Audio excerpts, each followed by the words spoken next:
дуруд шунавандагони азиз, охирин таҳаввулоти тоҷикистон ва ҷаҳонро мустақиман аз студияи марказии радиои муҳоҷир мешунавед. имрӯз ҷумъа 17 апрели 2020 сол аст.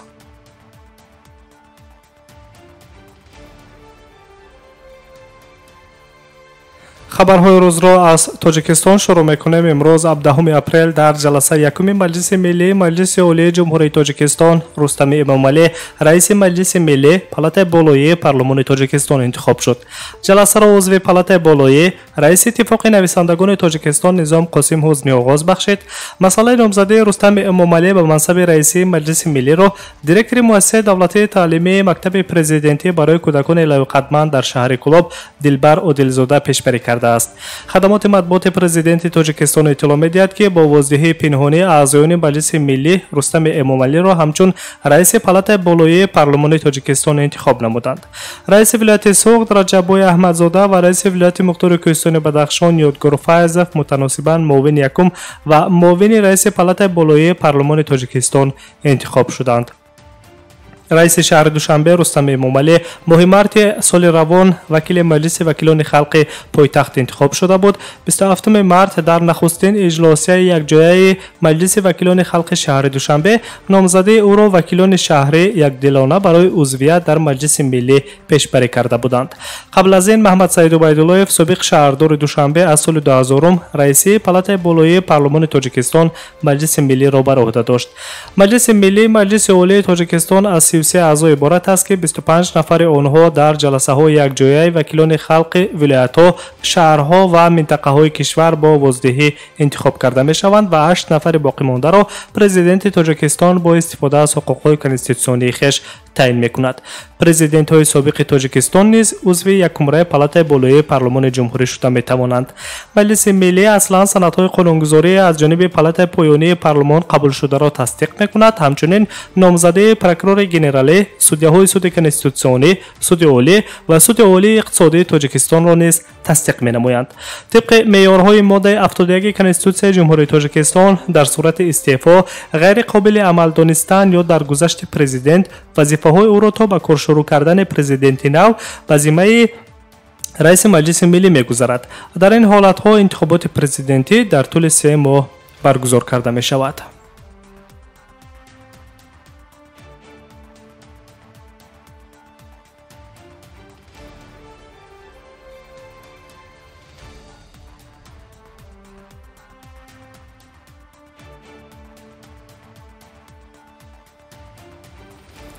хабаргузории Азия Плюс бо истинод ба масъулони сафорати Тоҷикистон хабар медиҳад ки дар Русия як шаҳрванди Тоҷикистон аз вируси COVID-19 фавт кардааст. ҳамчунин таъкид мегардад ки ин аввалин мавриди марги шаҳрванди Тоҷикистон аз вируси коронаро дар Русия мебошад. дар шарҳи хабар гуфта мешавад ки дирӯз 16 апрел аввалин шаҳрванди кишвари мо аз коронавирус вафот кард. вай сокини ноҳияи Абдураҳмони Ҷомеъ мебошад. айни замон табибон хонаеро ки дар он ҷо бо 6 муҳоҷири дигар зиндагӣ мекард безараргардонӣ мекунанд. имрӯз бо кӯмаки сафорат ва як тоҷири тоҷик шахси фавтида дафн карда шуд. азбаски намозҳои муштарак мамнӯъ аст, мо 23 нафарро ҷамъ овардем то ҳамватанро дафн кунем. оварда шудааст дар шарҳи хабар аз қавли масъулони сафорати ҷумҳурии Тоҷикистон дар Федератсияи Русия.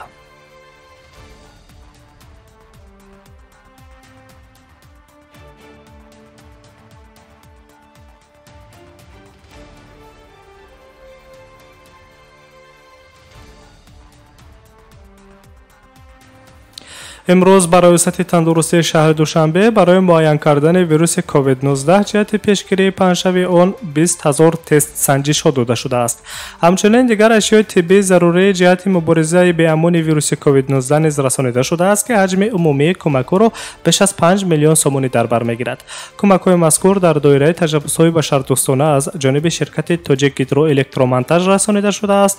масъулони ширкати мазкур ҳангоми супоридани кӯмакҳои тиббӣ ба масъулони вазорати тандурустӣ و حفظ اجتماعی اهالی جمهوری تاجیکستان وعده دادند که در آینده نزدیک نیز چنین مقدار مواد ضروری طبی را برای مؤسسه‌های طبابتی شهر دوشنبه خواهند رسانید.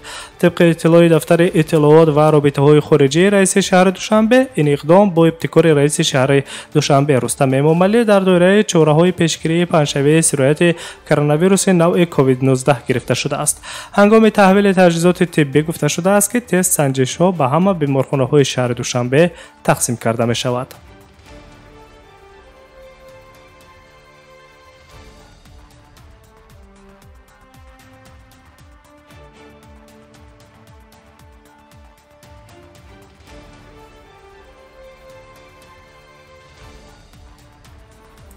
با سبب پاندمی از کرونا ویروس و نوستواری نرخ نفت و قرب اسعار، انتقال پول از روسیه به کشورهای اتحادیه دولت‌های مستقل به طور نظررس کم گشته است.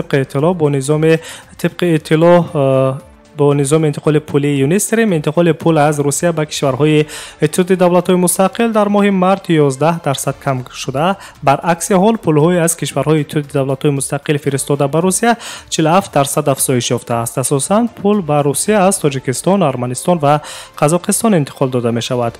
نمایندگان شرکت‌های انتقال پولی تاکید می‌کنند که مزاجان آنها اساساً مهاجران مهنتی میباشند و تغییرات در گردش پول به عامل‌های موسمی علاقه‌مند است. اینچنین یک متخصص مرکزهای انتقال پولی درباره کاهش یافتن گردش انتقال پول بدون پیشنهاد معلومات دقیق سخن گفته است. عامل‌های منفی به دینامیکای تاثیررسان توقف سودای چکنه و خوراکواری و اینچنین بسته شدن سرحدات میباشد که به طفیل آن بسیار مهاجران مهنتی نتوانستند به کار برگردند و بعضی آنها تحت کرانتین قرار گرفتند، گفته است نماینده سیستم انتقال پولی.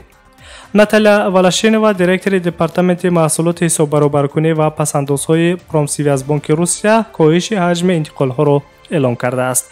کارشناس بانک قید کرده است که به جای افزایش مقرره نشان دهنده های انتقال پول تا 30%، حجم آن در مقایسه با ماه‌های ینور و فوریه کمی افزوده است و از 10% زیاد نیست. ناتالیا والاشینووا قید کرده است که در مقایسه با سال گذشته شماره عمومی انتقال پولی از روسیه به کشورهای اتحادیه دولت‌های مستقل 2 مرتبه کم گشته است.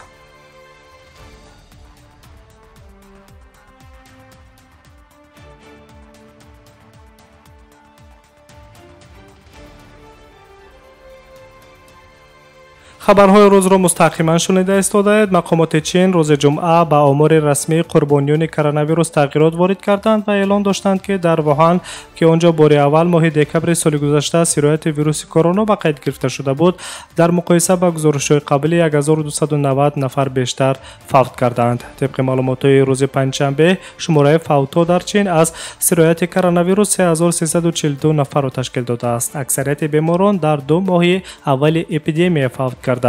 پس از علاوه به شماره نفران فوتیده در چین، حساب به 4632 نفر رسید. مقامات چین اصلاحات را در آمار به آن شرح می‌دهند که مرگ و میر بیماران در دوره بحرانی با خطای بیمارخانه‌ها به عمل آمده است که در آن وقت مشکل‌های زیاد موجود بودند. شماره عمومی حادثه‌های سرایت کرونا ویروس در چین اینچنین از حساب حادثه‌های قبلا ثبت نشده در ووهان بیش از 300 نفر افزایش یافته است. در مجموع طبق معلومات رسمی نوشده مقامات چین، کرونا ویروس در کشورشان بیش از 82000 نفر را نشان می‌دهند. وسایل اخباری عامه کشورهای غربی بارها شبهه‌ای را نسبت به مقامات چین در کم نشان دادن معلومات واقعی درباره شخصان سرایت شده و قربانیان کرونا ویروس بیان کرده بودند. پرزیدنت ایالات متحده آمریکا دونالد ترامپ این شبهه‌ها را آشکارا اظهار کرد و اینچنین چین را عیبدار کرد که معلومات را درباره پنجشنبه اپیدمی با جامعه جهانی مبادله نکرده است. دونالد ترامپ چند روز قبل اعلام کرده بود که ایالات متحده آمریکا مبلغ گذاری سازمان جهانی بهداشت را متوقف می‌کند و این سازمان را با اعتماد بیشتر به دروغ‌های جانب چین متهم کرد. مقامات چین این اتهامات را رد کرده اظهار داشتند که تجدید کنونی آمار نتیجه پنهان کردن معلومات درباره قربانیان نیست. شهر ووهان بیش از 2 ماه در کرانتین قرار داشت که حالت کرانتینی در این شهر اولهای ماه اپریل برداشته شد. شماره عمومی حادثه‌های سرایت کرونا ویروس در جهان صبح 17 اپریل به 2,200,000 نفر رسید. در جای اول ایالات متحده آمریکا به بیش از 680,000 نفر سرایت یافتگان قرار دارد. چین در جای هفتم است. تعداد قربانیان کرونا ویروس در جهان به 150,000 نفر می رسد.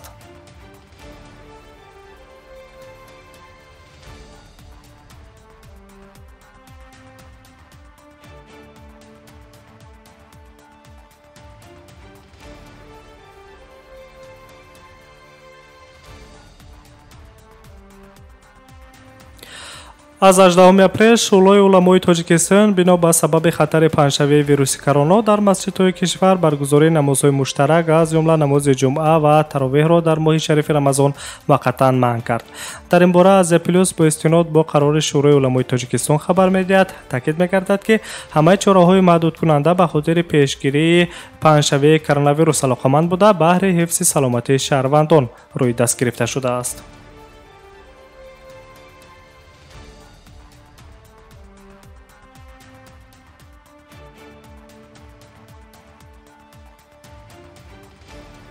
سامیان عزیز، نشر نوبتی برنامه اطلاعاتی خبرهای روز را مستقیما شنیدید. برنامه‌های دیگری رادیو مجری ادامه دارد. سلامت باشید.